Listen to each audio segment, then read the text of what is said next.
Satu kehormatan yang luar biasa Mas Dian. Terima kasih Mas Adi ya. Mas Budi. Oh Mas Budi. Oke, urung kenal ya karo malahan.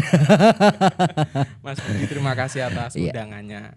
Oke, makasih banget juga Mas Dian sama rombongan udah sampai sini malam-malam sampai ke pelosok desa. Jauh nggak? Ngerasa jauh nggak jalannya Mas? Lumayan jauh Mas, lumayan jauh. Kalau dari Kendal. Dan mumpung ketemu jenengan, nanti banyak hal yang pengen saya kulik lebih jauh tentang jenengan di luar politik ini pastinya. Kalau bahas politik jadi makanan sehari-hari buat jenengan pastinya kan. Iya. Saya tidak akan menyinggung politik. Malam hari ini pengen ngobrol santai dengan Mas Dian biar lebih mengenal, tentunya lebih dekat. Mas Dian itu umurnya sekarang berapa? Umurnya itu 24 tahun. 24 tahun. Kelahiran tahun berarti? Kelahiran tahun 97.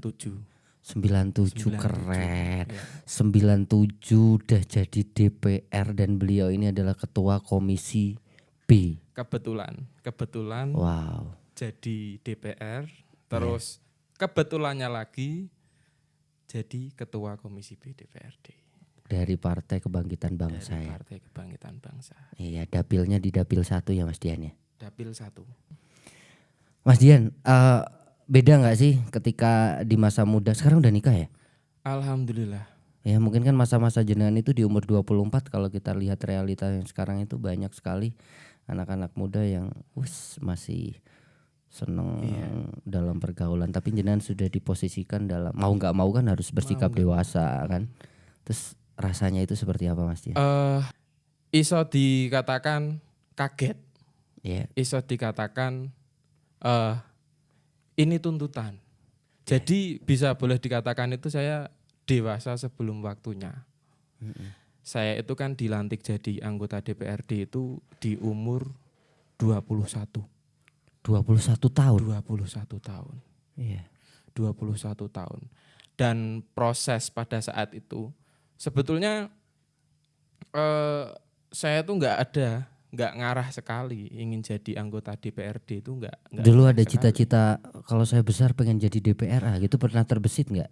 Nggak pernah terbesit. Sama sekali? Sama sekali. Cuman sebelum jadi anggota DPRD itu kan saya menekuni kegiatan di dunia konstruksi. Nah, seiring berjalannya waktu saya di kegiatan konstruksi ini, kenalah dengan beberapa orang tokoh-tokoh politik. Okay. Dengan orang-orang politik itu melihat mungkin potensi apa yang dilihat dari beliau-beliaunya itu saya juga kurang begitu mengerti. Saya juga kurang begitu paham. Apa iya sih cah cilik ini ibaratnya cah cilik kaya aku ki iso dadi wakile mbah, wakile ibu-ibu, wakile mas-mas, wakil dari masyarakat. Nah, seiring berjalannya waktu, saya dikompori terus sama orang-orang tokoh-tokoh itu. Terus muncul pada saat itu ada salah satu tokoh politik, istilahnya nanting, nanting saya. Kamu itu sudah bekerja di konstruksi. Terus istilahnya kalau di konstruksi itu kan ada yang namanya kelompok pekerja. Ada pasukan khusus pekerjanya. Dan saya itu alhamdulillahnya banyak. Terus saya juga dalam sisi selain di pekerjaan itu juga aktif di organisasi. Terus beliaunya menanyakan, tujuanmu apa nek ora dimanfaatke? Dimanfaatke kanggo kepentingan pada masyarakat, orang banyak. Dengan kondisi terdesak, saya terus pulang ke rumah, matur sama bapak, sama ibu. Saya kok dibilangin seperti ini sama orang itu. Terus bapak pada saat itu yang paling pertama bilang setuju. Iya, bapak. Tapi ada ini nggak? Ada faktor keturunan nggak? Jenengan mungkin dulu dari bapak atau mungkin Enggak dari sama kakek? sekali. Enggak ada sama sekali. Kakek saya itu malah jadi kegiatannya di KUD. Malahan. Iya, di koperasi. Terus bapak saya ASN, ibu saya juga ibu rumah tangga. Jadi enggak ada sama sekali keluarga berkiprah di dunia politik. Iya. Tapi pas jenengan dikonstruksi pada saat itu, jenengan memang sudah terjun di politik juga? Enggak. Enggak sama sekali. Enggak sama sekali. Belum ikut partai sama sekali. Belum ikut partai sama sekali. Iya. Setelah itu ibu Iya. Ibu jadi kunci saya untuk memberi jawaban semuanya. Saya boleh maju atau tidak itu ibu. Oke. Pada suatu saat itu saya matur sama ibu, Bu, boleh enggak saya terjun di dunia politik? Boleh enggak saya mengabdikan hidup saya di masyarakat? Ya pada saat itu ibu memang nek kuwi wis pengen mulai, monggo diteruske. Bilang seperti itu. Iya. Dan ibu support apa sing kanggo apike tole, bilang seperti itu. Oke. Dan dengan pertimbangan bapak, ibu, terus saya muter ke keluarga minta restu, minta izin dan semua mendukung. Terus saya ada satu lagi sebetulnya. Iya. Yang sebelumnya kurang begitu mantap dengan jawaban bapak, ibu, dan keluarga. Ya memang itu sudah mantap, tapi ada satu lagi Yang guru paling ngaji berperan. saya yang paling berpengaruh dalam hidup saya. Soalnya menurut saya guru itu sudah mengajarkan saya hidup di kemudian hari. Oke. Jadi saya bilang sama guru saya, boleh enggak saya terjun di dunia politik, mengabdikan di masyarakat. Terus guru saya itu bilang, tunggu 3 hari, kalau enggak salah, kalau enggak lupa ingat lah, 3 hari. Dia mau beri jawaban. Oke. Dan setelah 3 hari saya nunggu, dan juga sudah ditunggu sama orang-orang politik itu. Terus akhirnya dalam waktu 3 hari itu dikasihlah jawaban. Terus no. Dan itu saya mantep sekali. Dan akhirnya mencalonkan diri. Dan akhirnya mencalonkan Pada diri. tahun berapa itu yang pertama? Tahun 2019. Tapi saya dibisiki sama orang-orang partai itu tahun 2018. Setahun sebelumnya ya? Setahun sebelumnya. Oke. Terus begitu mengizinkan, saya gabunglah di salah satu partai politik. Iya. Dan saya menjatuhkan pilihan ke PKB. Berarti baru satu partai politik yang jenengan jadikan naungan ya sampai sekarang ya? Baru Iya. PKB ya? Iya, baru PKB. Oke. Tapi setelah mungkin perjalanannya panjang banget ya ketika Anda sampai pada titik jenengan benar-benar yakin pengen mencalonkan diri sebagai DPR dan akhirnya terpilih. Ya kan? Ini satu ya boleh dibilang itu keberuntungan biasanya kalau seorang wakil rakyat mencalonkan diri terus terpilih, itu faktor paling terpenting adalah keberuntungan kalau menurut saya. Betul. Tapi beruntungan itu muncul ketika kita memiliki kemampuan, dan Iya. di momen yang pas. Betul. Gini nih, ini agak sedikit. Tadi saya di awal udah nggak mau ngomong politik, tapi ini mengalir malah politik terus yang kita bahas. Ya. Tapi ada satu hal yang pengen aku ketahui dari jenengan gitu. Banyak hal sekarang mungkin yang jadi fenomena realita di masyarakat ya, ketika kita menjadi wakil rakyat itu nilai kepercayaan masyarakat itu sangatlah berkurang. Apalagi banyak statement dari luar sana ketika oke lah wakil rakyat ya nane ngapusi. banyakan janji tok nggak ada yang ditepati. Ketika jenengan mendengar itu dan jenengan sebagai DPR itu merasakan seperti apa, Mas? Apakah memang realitanya seperti itu? Ya, banyak janji-janji yang tidak ditepati atau seperti apa mungkin kalau jenengan? Kalau menurut saya ya Mas, Ya, memang banyak tapi tidak kebanyakan semuanya seperti itu. tinggal personal orangnya. Tinggal personal orangnya. Oke. Jadi memang dikatakan DPR ki banyak ketika saya sudah dilantik dan saya sudah menjadi DPRD ini kan banyak sebetulnya pertanyaan. DPRD ki janjane kerjane opo? Iya. Janjane kerjane opo? Kalau yang selama ini terframing di media itu kan ya mohon maaf. DPR itu kalau rapat kerjanya tidur. Iya. Kebanyakan kan seperti itu. Oke. Terus DPR itu Cuman menghabiskan uang rakyat saja. cuman menghabiskan uang rakyat saja.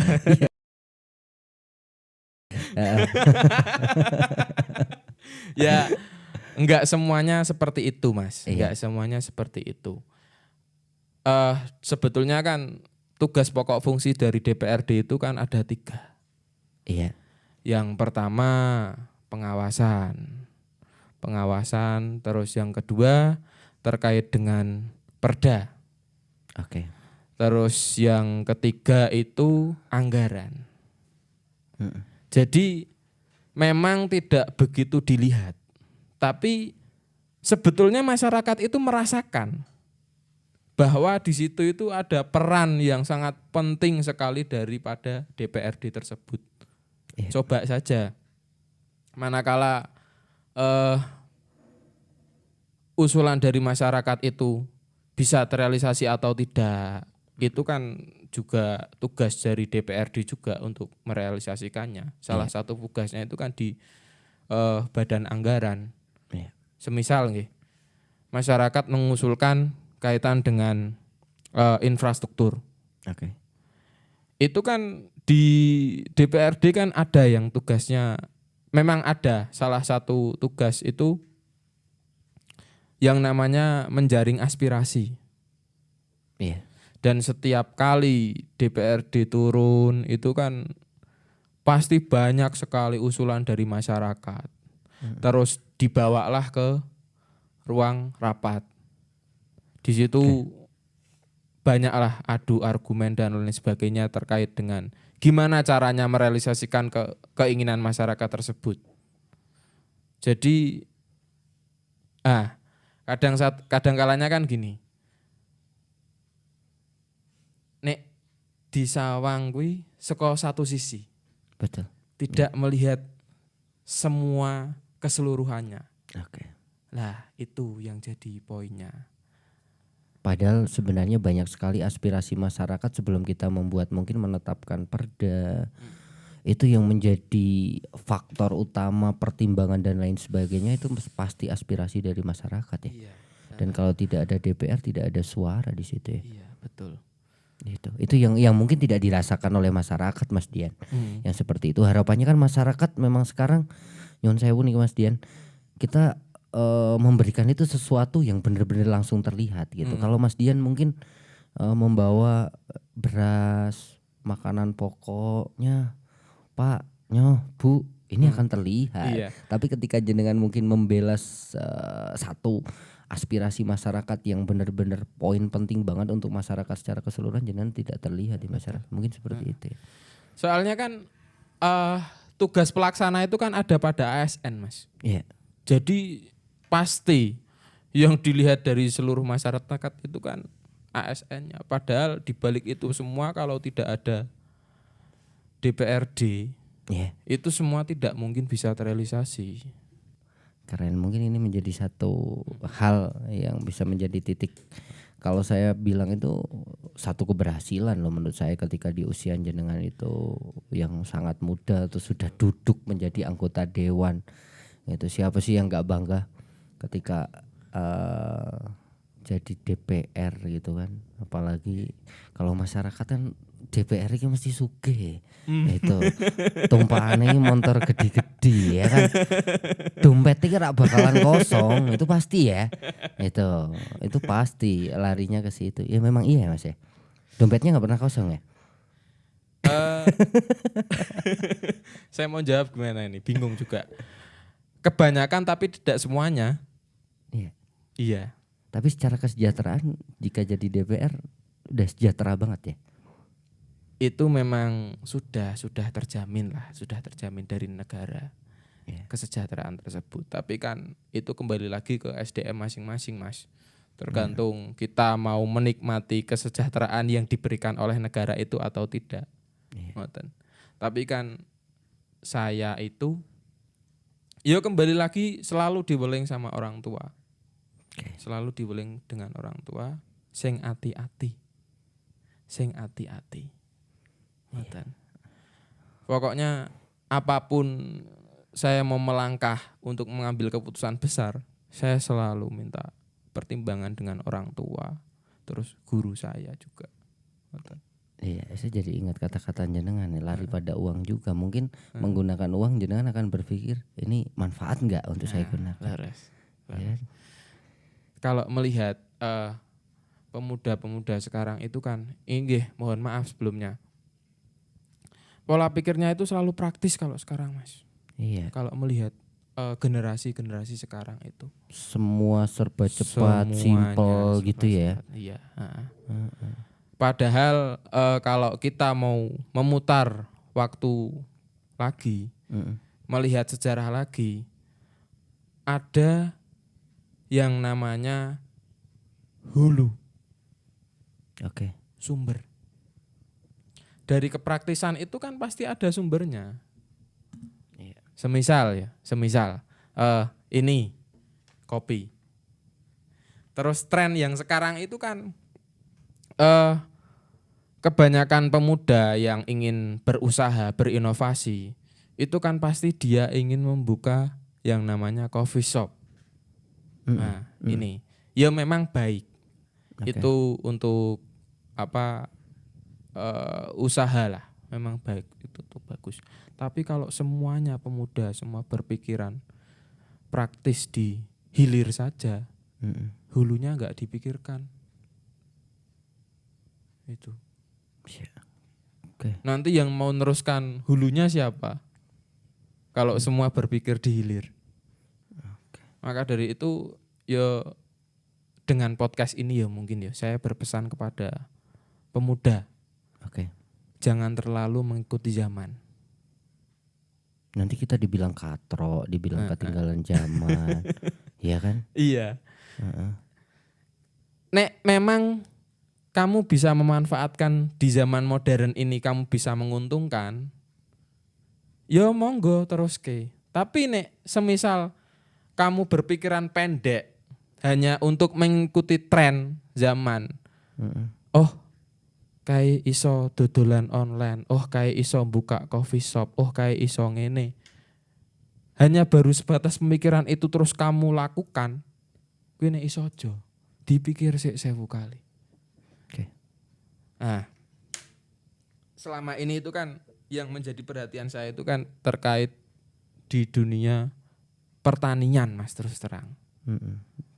Terus terang itu dengan adanya kopi-kopi ini, terus padi, terus apapun hasil pertanian. Banyak hal. Itu kan sekarang memang banyak istilahnya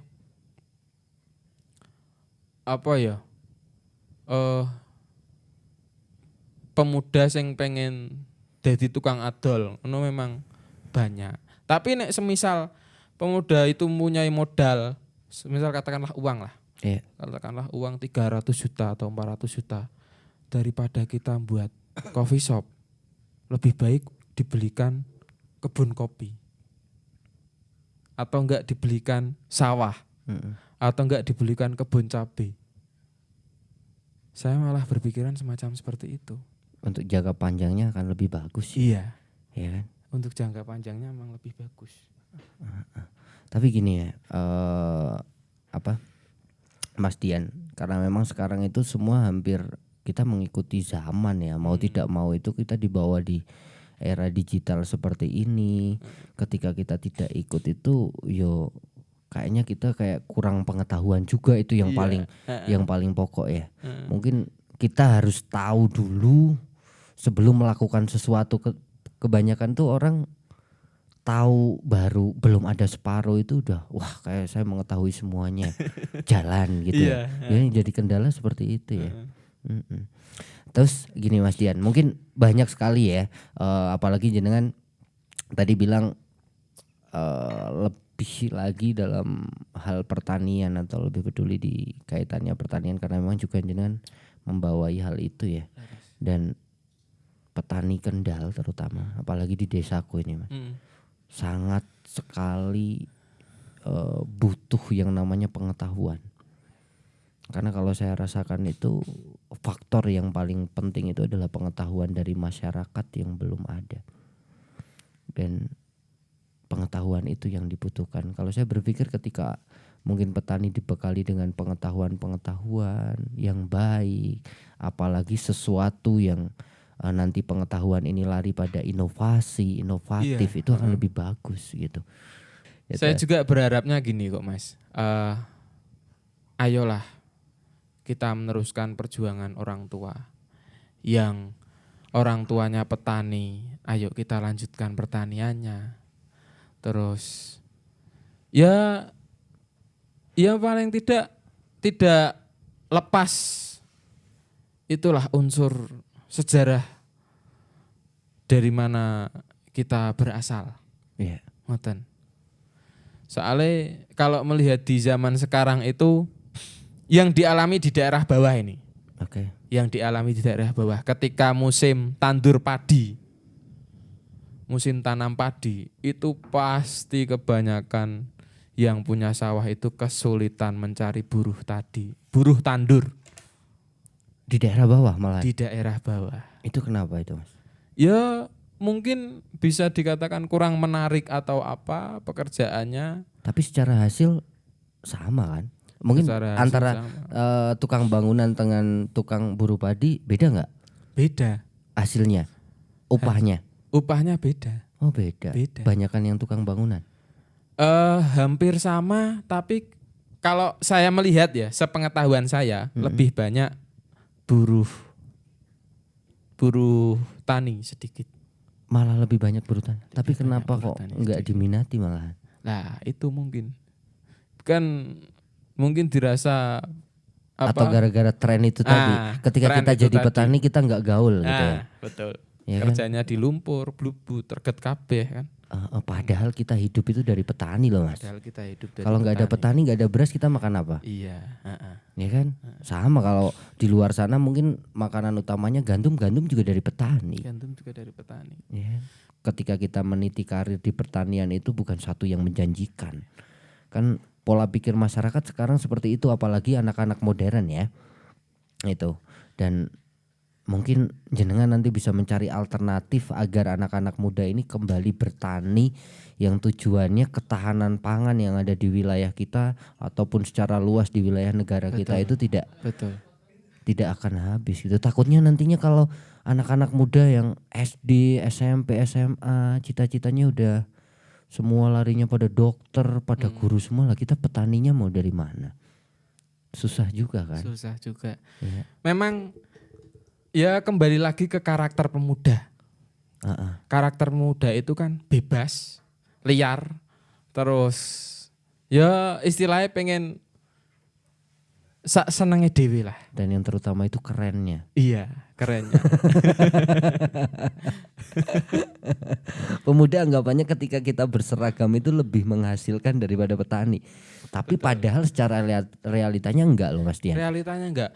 Saya tuh melihat kalau kita mau nguri-nguri istilahnya, nguri-nguri, terus kita korporasikan dengan era modern ini, ini justru akan menjadikan income yang sangat luar biasa sekali.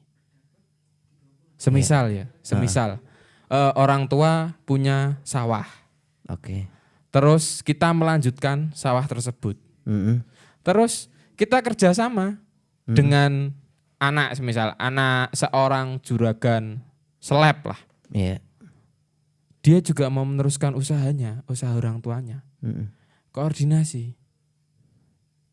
Itu kalau semisal si pemudanya mau. Terus terkait dengan penjualannya nanti ketika sudah menjadi beras, ini bicara padi ya. Iya. Tinggal kita rangkul teman-teman online. Zaman sekarang mudah, Mas. Tinggal kita mau atau enggak.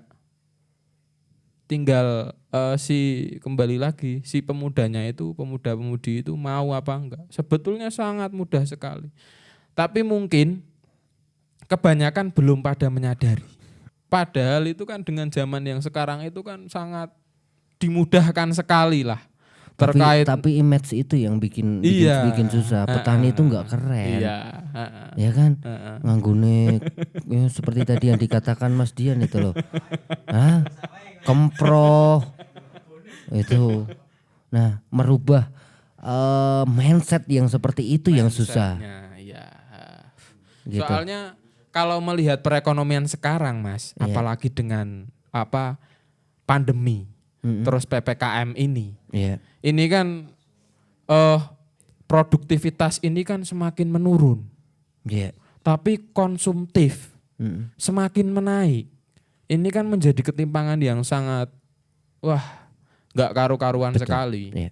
Padahal kalau kita mau melihat dari, kita singkirkan dulu lah sisi konsumtifnya. Kita harus bisa memanajemen. Yang seharusnya semisal anak-anak kuliahan. Kan kalau di kota-kota itu kan meskipun dianya dari desa itu kan pasti terbawa arus pergaulan. Betul. Arus pergaulan. Beliaunya pulang ke rumah, bapaknya seorang petani, panen, dapat uang banyak. Anaknya yang kuliah di kota itu pasti minta yang namanya fasilitas kendaraan. Dan itu kebanyakan ya entah itu mobil yang paling bagus lah atau sepeda motor yang paling bagus lah. Yeah. Tapi kalau kalau itu kita sadar yang hanya dibutuhkan cukup, tidak terlalu berlebihan, itu bagus. Tapi kalau semisal berlebihan sekali terus itu belum dirasa sangat dibutuhkan oleh mereka, itu kan dia harus melihat kans, peluangnya.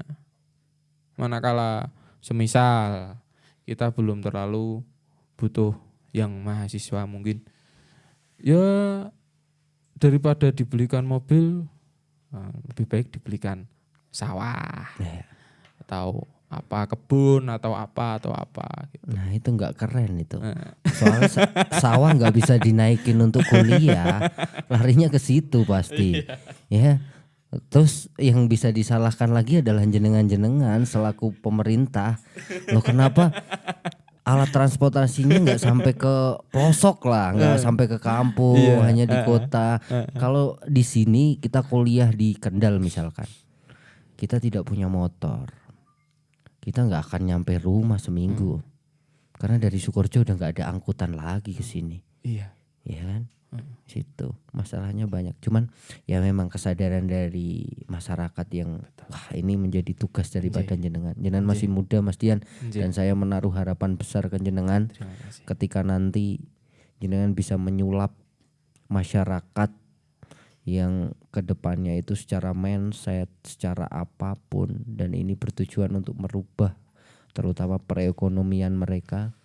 Ya, saya yakin ini bukan satu yang mustahil untuk jenengan itu. Dan ini mungkin niatan ke depan juga bakalan mencalonkan diri lagi kan. Belum tahu Mas. Lihat situasi. Kalau politikus itu pintar ya ngelesnya ya. Sebenarnya pasti itu. Jawabannya belum tahu Mas. Itu. Ya kalau masyarakat masih berkenan saya jadi legislatif, kalau masih dirasa saya masih bisa membawa manfaat, ya mungkin lanjut. Tapi untuk sekarang belum tahu. Tapi menikmati ya sekarang ya sampai saat ini. ya mau tidak mau harus menikmati. Tidak mau dan terbiasa terus akhirnya ya menikmati sih. Ya, ini mohon maaf banget ya Mas Dian ya. Ternyata apa yang saya pengennya itu dari tadi nggak nyinggung politik loh, tapi ternyata Saya juga takut keceplosan tadi pas bilang kalau kita bahas politik takut keceplosan atau berlebihan terus menyakiti salah satu pihak itu saya juga riskan banget sebetulnya. iya, tapi alhamdulillah kayaknya kita nggak lari ke situ ya. Semoga tidak. Dan ini tujuannya juga kita positif, memberikan pengetahuan kepada masyarakat, kepada teman-teman, lebih mengerucut ini kepada pemuda-pemudi dan semua lah gitu. Karena memang dari tadi kita pengen lari dari politik, pengen bahas Mas Dian, yang lain sebagainya, teman-teman pertanyaannya ke politik semua gitu kan. Mau tidak mau DPR itu melekat sekali dengan apa yang namanya politik. Terima kasih Mas Dian. Tapi sebelum mungkin di sesi closing, mungkin ada pesan untuk masyarakat yang mungkin bisa jenengan sampaikan. Apalagi ini bisa menjadi satu pesan motivasi untuk mereka yang nantinya harapan itu nanti Beringin-Sari itu tumbuh sosok seperti jenengan di umur 24 tahun, bahkan nanti di umur 19 tahun atau mungkin 18 tahun. Enggak boleh ya? 20 tahun ya paling ini ya? Iya, paling minim 20 tahun. 20 tahun anak Beringin-Sari ada yang menjadi DPR dan ketua komisi seperti jenengan. Amin Gitu ya. amin. Tapi kalau saya nggak mungkin kayaknya. mungkin loh Mas. Mungkin. Nggak ada yang nggak mungkin. Oh iya wis lah. Saya pengen jadi petani malahan. Saya juga kalau punya uang rasanya pengen jadi petani. Iya. Kalau punya uang lebih gitu pengen beli kebun atau pengen beli sawah gitu. Sekarang jenengan bisa menanam modal di sini. Ini sawah kalau di sini tuh harganya murah banget. Oh, gitu ya. Iya. Jenengan bisa Coba nanti saya tak lihat tabungan dulu pas atau enggak untuk investasi ke sini dan investasinya lewat saya. Gitu. Monggo Mas Dian mungkin ada sesuatu yang ingin disampaikan kepada masyarakat atau siapapun di sini dari jenengan. Ya mungkin terkait dengan karena saya masih muda ya Mas ya. Ya mungkin untuk memotivasi sesama kaum muda, jangan terlalu mengikuti zaman. Karena kalau kita terlalu mengikuti zaman kita akan terlena.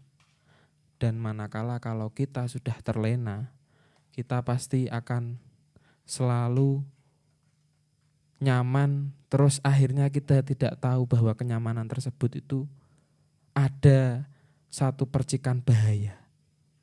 Jadi sebisa mungkin kita sebagai pemuda penerus bangsa ya paling tidak bisa melawan arus yang sekiranya itu tidak membahayakan bagi diri sendiri. Itu. Oke, terima kasih banget ya Mas Dian. Ingat itu pesan dari Mas Dian buat pemuda-pemudi gitu, jangan pernah kita terlena dengan zaman gitu. Kita juga harus tahu diri, tahu posisi, tahu keadaan. Karena memang walau bagaimanapun kita bertindak itu yang tahu adalah diri kita pribadi. Benar. Ya. Benar. Kita mau berjalan kemanapun itu yang tahu persis adalah diri kita. Diri kita sendiri. Dan yang tahu resikonya juga adalah diri kita. Ya. Ini poin pentingnya adalah kehati-hatian gitu pemuda. Dan yang saya petik dari obrolan malam hari ini itu Mas Dian aja bisa. Saya yakin semua orang juga pasti bisa. Betul. Tergantung niat daripada orang itu.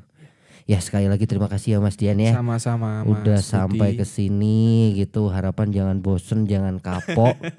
Gitu ya. Saya tunggu nanti bimbingan dari jenengan untuk kelompok tani, kelompok ternak, kelompok perikanan dan kelompok-kelompok yang lainnya gitu untuk dibimbing sama jenengan di kemudian hari ya. Oke. Sekali lagi terima kasih buat Mas Dian, DPRD Kabupaten Kendal dari fraksi Partai Kebangkitan Bangsa, dan beliau adalah Ketua Komisi B yang sudah berkenan hadir di Desa Beningan Sari, terutama di podcast Bocah Deso, dan ini satu kehormatan yang luar biasa, dan hanya terima kasih yang mungkin bisa saya sampaikan ke Mas Dian. Ya mungkin nanti dibalas sama Allah Subhanahu wa taala. Oke, terima kasih. Saya juga Mas Budi mengapresiasi sekali dengan adanya podcast macam seperti ini. Jadi bisa mengedukasi lah, bisa memberitahukan sama masyarakat terkait dengan ya potensi-potensi yang ada di desa. Ini saya sangat salut sekali. Ini baru merintis saya, baru berapa hari ini. nanti minta dukungan sama Mas Dian juga ya. Insya Allah. Saya tuh pikirannya cuma berinovatif gitu saja, berinovasi yang sekiranya ada manfaatnya juga. Sama sebenarnya sama Mas Dian, larinya juga ke sisi manfaat gitu. Ya. Sekali lagi terima kasih ya Mas Dian ya. Ya sama-sama gitu. Karena kita keterbatasan waktu, sebenarnya pengen banyak sekali ngobrol sama Mas Dian gitu, ngalor ngidul, nggak hanya di politik saja, di backgroundnya beliau, mungkin lain kesempatan kita bisa ketemu lagi. Oke, terima kasih, masih di podcast Deso, kita ketemu di lain kesempatan. See you next time.